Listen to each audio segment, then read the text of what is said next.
আমরা এটাও ভেবেছি যে ভোটের কাজে আমরা নির্বাচন কমিশনকে বলবো যে ভোটের কাজও কর্মচারীরা তারা করতে পারবেন না। এই সরকার এতটাই ভয় পেয়েছে যে দেখা যাচ্ছে সরকারের যে সংগঠন, নিজস্ব সংগঠন ফেডারেশন, কর্মচারী ফেডারেশন, তাদের নেতা বিবৃতি দিচ্ছে যে যারা কন্ট্রাকচুয়াল কর্মচারী তারা যেন ধর্মঘটে না যায়। এবং এই নির্বাচনের মুখে আমরা নির্বাচন কমিশনকেও জানিয়েছি যে আগামীকাল যাতে কোনো কাজ সরকারি কর্মচারী শিক্ষকদের নির্বাচনে কোনো কাজ দেয়া না হয়, এবং যদি দেয়া হয় তাতে যদি গাফিলতি হয় তার দায় নির্বাচন কমিশনকে নিতে হবে। যুবসাথী চালু করেছে, সেও আবার শুনলাম যে সকলে নাকি পায়নি। 84 লক্ষ অ্যাপ্লিকেশান করেছে, তার মধ্যে নাকি 10,000 না 15,000 জন টাকা পেয়েছে। এই যে ভাঁওতা রাজ্যবাসীকে রাজ্যের মুখ্যমন্ত্রী দিয়ে যাচ্ছে, তো একটা অর্ডার বের করে দেয় যে এটা না হলে বেতন কাটা যাবে, ডায়েজ নন হবে, এবং তার সঙ্গে লিখত ব্রেক সার্ভিস হবে। আসলে নিজে ভীতু বলে এই ধরনের প্রথমে হম্বিতম্বু করেন, আর তারপরে যখনই বিপদে পড়েন তখনই সেখান থেকে পালিয়ে যান। এই বলছে যে গরু হারালে এমনই হয় মা, মানে বউকে মা বলে ডাকছে তখন। তো অভিষেকেরও সেরকম হয়েছে নিশ্চয়ই, যে উনি এখন ওই জন্যে পিসিকে, এতদিন জানতাম পিসি, এখন বলছে দিদির শরীর। দাদা, কাল 13ই মার্চ ধর্মঘট ডেকেছেন আপনারা, কতটা কি আশাবাদী? এখনো পর্যন্ত শেষ মুহূর্তের প্রস্তুতি ঠিক কোথায় কি দাঁড়িয়েছে? আমরা যত জায়গায় প্রচার করেছি পশ্চিমবঙ্গের বিভিন্ন জেলায় খুবই আশাব্যঞ্জক। সমস্ত কর্মচারী এবং শিক্ষক, বোর্ড কর্পোরেশন, পঞ্চায়েতের কর্মচারী যাদের সাথেই আমাদের যোগাযোগ হয়েছে, বা কেউ নিজে, এমনকি শাসক দলের সাথেও যারা যুক্ত হয়েছে, তারাও কেউ ফোন করে আমাদের জানিয়েছেন যে তারা সক্রিয়ভাবে সকলে মিলে এই ধর্মঘটে অংশগ্রহণ করবে। এবং এটা যেহেতু কর্মচারীদের একটা অধিকারের লড়াই, শূন্য পদ পূরণের লড়াই, অনিয়মিত কর্মচারীদের নিয়মিতকরণের লড়াই, সেই জন্যে, এবং সরকার এতটাই ভয় পেয়েছে যে দেখা যাচ্ছে সরকারের যে সংগঠন, নিজস্ব সংগঠন ফেডারেশন, কর্মচারী ফেডারেশন, তাদের নেতা বিবৃতি দিচ্ছে যে যারা কন্ট্রাকচুয়াল কর্মচারী তারা যেন ধর্মঘটে না যায়। অর্থাৎ কন্ট্রাকচুয়াল কর্মচারীদের জন্য এই সরকার কিছুই করেনি, এটা বুঝতে পেরেছে। এবং এই ধর্মঘটে ডাকবার ফলে তাদের মধ্যেও যে অনিয়মিত কর্মচারীদের মধ্যেও তাদের দাবি নিয়েও যে ধর্মঘট ডাকা হয়েছে, এতে সরকার যথেষ্ট শঙ্কিত হয়ে পড়েছে। এই ফেডারেশনের যে নেতা, তার এই আহ্বানেই এটা পরিষ্কার। এবং আগামীকাল এই আমরা যে ধর্মঘট ডেকেছি, সেই ধর্মঘট চূড়ান্তভাবে সফল হবে বলেই আমরা মনে করছি। এই ধর্মঘট চূড়ান্তভাবে সফল হবে আপনি বলছেন। এই বর্তমান সরকার, মমতা বন্দ্যোপাধ্যায় সরকার, যাকে আপনারা কটাক্ষ করে ফ্যাসিস্ট সরকার বলে থাকেন, এই সরকার কতটা প্রভাবিত হবে বা কতটা ভয় পাবে?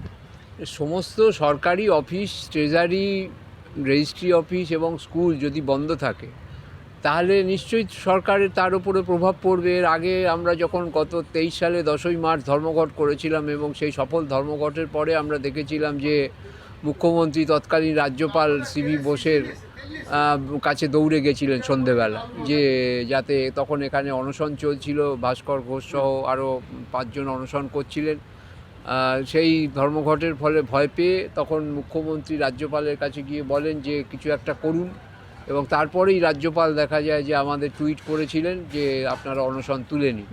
তো সুতরাং সফলভাবে ধর্মঘট করতে পারলে তার প্রভাব নিশ্চয়ই পড়বে। এবং এই নির্বাচনের মুখে আমরা নির্বাচন কমিশনকেও জানিয়েছি যে আগামীকাল যাতে কোনো কাজ সরকারি কর্মচারী শিক্ষকদের নির্বাচনে কোনো কাজ দেয়া না হয়, এবং যদি দেয়া হয় তাতে যদি গাফিলতি হয় তার দায় নির্বাচন কমিশনকে নিতে হবে। তা সুতরাং যথেষ্টভাবেই সরকার বিব্রত। এবং ইতিমধ্যে আমরা খবর পেলাম যে বাঁকুড়া জেলার ডিএম, তিনি নাকি বাঁকুড়ার পুলিশ সুপারকে চিঠি দিয়েছেন যে সেখানে যেন কোনো অবাঞ্ছিত ঘটনা না ঘটে। অর্থাৎ সরকার যথেষ্ট ভীতসন্ত্রস্ত হয়ে আছে, সরকার এবং তার যে পোষা সংগঠন তারা যথেষ্ট ভীতসন্ত্রস্ত হয়ে আছে। এতেই আমরা মনে করছি যে এই ধর্মঘট চূড়ান্ত সফলতার দিকে যাবে। আপনি যে উদাহরণটি দিলেন ডেপুটি সুপারের, এইখান থেকে স্পষ্ট পুলিশের তরফ থেকে তেমন কোনো সহায়তা কালকে আপনারা পাবেন না। এইখানে দাঁড়িয়ে বিষয়টা আরও কতটা চ্যালেঞ্জিংপূর্ণ হতে চলেছে? পুলিশের তো কি করবে, পুলিশ এখন তাদের যা সার্ভিস রুলের কথা বলে, সরকারের আদেশ না মানলে তাদের চাকরি চলে যাবে, বা তারা অন্য জায়গায় তাদের পাঠিয়ে দেবে, বদলি করে দেবে, এসব নাকি তাদের ভয় আছে। কিন্তু তাদের উদ্দেশ্যে যেটা বলার, যে তারাও তো এই ডিএ পাবেন, এই যে ডিএর যে বকেয়া, তারা বিভিন্নভাবে গোপনে আমাদের সাথে যোগাযোগ করেন, বা আমাদের মামলায় অনেকে অর্থ সাহায্যও করেছেন। তো সুতরাং তাদের বলবো যে আপনাদের দাবি নিয়েই তো আমরা লড়াই করছি। তো সুতরাং সেখানে আপনারা, আমরা যেমন সরকারের বিরুদ্ধে সরাসরি লড়াইটা করছি, আপনারা পরোক্ষ লড়াইটা চালান, নাহলে আপনারাও পাবেন না, আমরাও পাবো না, কেউই পাবে না। কারণ এই সরকার কাউকেই টাকা দিতে চায় না, শুধু তাদের ভোটের জন্যে যেটা করবার। ওই যুবসাথী চালু করেছে, সেও আবার শুনলাম যে সকলে নাকি পায়নি, 84 লক্ষ অ্যাপ্লিকেশান করেছে, তার মধ্যে নাকি 10,000 না 15,000 জন টাকা পেয়েছে। এই যে ভাঁওতা রাজ্যবাসীকে রাজ্যের মুখ্যমন্ত্রী দিয়ে যাচ্ছে, এটার বিরুদ্ধে সমস্ত পশ্চিমবঙ্গবাসী যতক্ষণ না একত্রিত হয়ে এই লড়াইটা করছে, যে যেভাবে পারুন প্রত্যক্ষভাবে করুন, আমরা সাহস করে প্রত্যক্ষভাবে এগিয়ে এসেছি, যারা পারছেন না পরোক্ষভাবে সেই লড়াইটা করুন। সব জায়গায় আপনারা ইনার রেজিস্ট্যান্স দিন, আউটার রেজিস্ট্যান্স দিন, এবং তাহলেই সরকার বাধ্য হবে আমাদের দাবি মানতে। বিশেষ করে কালকের জন্য পুলিশের তরফ থেকে কেমন সহযোগিতা আশা করছে? পুলিশ যে আমরা ধর্মঘট যেটা করছি সেটা আমাদের সার্ভিস রুল অনুযায়ী করছি। আমাদের সার্ভিস রুলে বলা আছে যে ডিউটিজ, অব্লিগেশন অ্যান্ড রাইটস যে রুল 1980, সেখানে বলা আছে যে সরকারি কর্মচারীরা 14 দিন আগে নোটিশ দিয়ে ধর্মঘট করতে পারে, এবং সরকারকে যদি নোটিশ পাওয়ার পরে সরকার কমিটি করবে, যে চিফ সেক্রেটারিকে নিয়ে বা বিভিন্ন ডিপার্টমেন্টাল সেক্রেটারিদের নিয়ে 3-ম্যান কমিটি করে তারা কেন ধর্মঘট এইটা তারা পর্যালোচনা করবে। কিন্তু অদ্যাবধি 1980 সালের থেকে আজকে প্রায় 40 বছর হতে চললো, আজ অবধি কোনো রকম এই ধরনের কমিটি এই রাজ্যে নেই। এবার আমরা বারবার বলেছি মুখ্যমন্ত্রীকে, রাজ্যপালকে, চিফ সেক্রেটারিকে, সকলকে বলেছি, কিন্তু কোনো কমিটি না করে তারা ধর্মঘটের আগে ঠিক মুহূর্তে একটা অর্ডার বের করে দেয় যে এটা না হলে বেতন কাটা যাবে, ডাইজ নন হবে, এবং তার সঙ্গে লিখত ব্রেক সার্ভিস হবে। কিন্তু পঞ্চায়েত কর্মচারীদের একটি মামলার ফলে হাইকোর্ট বলেছে যে কোনো রকম শাস্তিমূলক ব্যবস্থা ধর্মঘটের জন্য নেওয়া যাবে না। তারপর থেকে যে অর্ডারগুলো বেরোয় সেখানে কোথাও ব্রেক সার্ভিস লেখা থাকে না। সুতরাং ব্রেক সার্ভিসের কোনো ব্যাপারই নেই, কারোর সার্ভিস ব্রেক হবে না। ব্যাংকের কর্মচারীরা যখন ধর্মঘট করে তারাও মাইনে কাটায়, তারা ব্যাংকের সামনে বসে ধর্ণা দিয়ে তারা ধর্মঘট পালন করে, এবং তারা যে টাকা তারা একদিনের বেতন হিসেবে কাটে তার 3 গুণ টাকা তারা আদায় করে নেয়।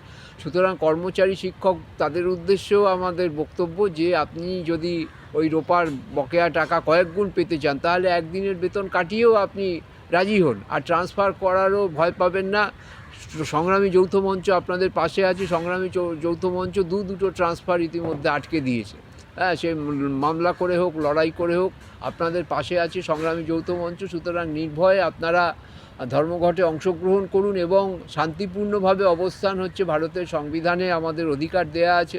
তো শান্তিপূর্ণভাবে আপনারা অফিসের সামনে অবস্থান করুন, কোনো রকম প্ররোচনায় পা দেবেন না, এবং কর্মচারীদের, শিক্ষকদের অনুরোধ করুন যারা আসছেন তারা যাতে তাদের কর্মস্থলে না ঢোকেন, তারা যাতে এই প্রতিবাদে সামিল হন। আপনারা বারবার বলেন রাজ্য সরকারের কর্মচারীরাই ভোট পর্যালোচনা করে, এর প্রভাব ভোটে ঠিক কতটা পড়বে? ভোটে প্রভাব, ধরুন রাজ্য সরকারি কর্মচারী, শিক্ষক ইত্যাদি, পেনশনার ইত্যাদি মিলিয়ে প্রায় 15 থেকে 16 লক্ষ রয়েছে এখন কর্মচারী, শিক্ষক, পেনশনার ইত্যাদি। তো তাদের পরিবার ধরা হয় তাহলে 60 লক্ষর মতো মানুষ তারা ভোট দেবেন। তো সুতরাং অন্যান্য রাজ্যের মতো এই রাজ্যের কর্মচারীদেরও ক্ষমতা আছে, এই 60 লক্ষ যারা ভোট দেবেন তাদের নিজেদের অবস্থা পাল্টানোর জন্যে তারা সরকার পাল্টে দেওয়ার মতো বিভিন্ন রাজ্যে, যেমন আমরা দেখেছি বিহারের কর্মচারীরা বলেছেন, উত্তরপ্রদেশের কর্মচারীরা বলেছেন, তারা এই ক্ষমতা রাখেন। তা পশ্চিমবঙ্গের কর্মচারীরাও আমরা বলছি যে দলমত নির্বিশেষে এইবারে এই যে ধর্মঘট ডাকা হয়েছে তাতে যেমন যৌথ মঞ্চ রয়েছে বামপন্থী প্রভাবিত, সেই রকম ডানপন্থী প্রভাবিত কর্মচারী পরিষদ রয়েছে, এবং সংগ্রামী যৌথ মঞ্চে সব ধরনের মানুষজনই আছে। তো সবাই মিলে ঐক্যবদ্ধ হয়ে কর্মচারীদের ক্ষোভের বহিঃপ্রকাশ হিসেবে এই ধর্মঘট ডাকা হয়েছে। এবং আগামী দিনে যদি এতে সমস্যার সমাধান না হয় তাহলে আমরা এটাও ভেবেছি যে ভোটের কাজে আমরা নির্বাচন কমিশনকে বলবো যে ভোটের কাজও কর্মচারীরা তারা করতে পারবেন না। এই সমস্তভাবেই আমরা আমাদের লড়াইটিকে চালিয়ে যাব।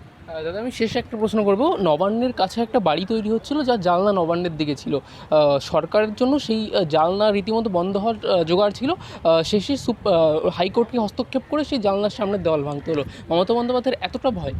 হ্যাঁ, আসলে ভয় তো যারা ভীরু হয় তারা তো এখন ওপর ভয় সাহস দেখায়। উনি ওই যে প্ল্যান ABCDEর কথা বলে না, ABCD মানে হচ্ছে প্ল্যান এ, মানে হচ্ছে অ্যারোগ্যান্স। উনি প্রথমে খুব লম্পঝম্প করবেন, হ্যান করেঙ্গা ত্যান করেঙ্গা।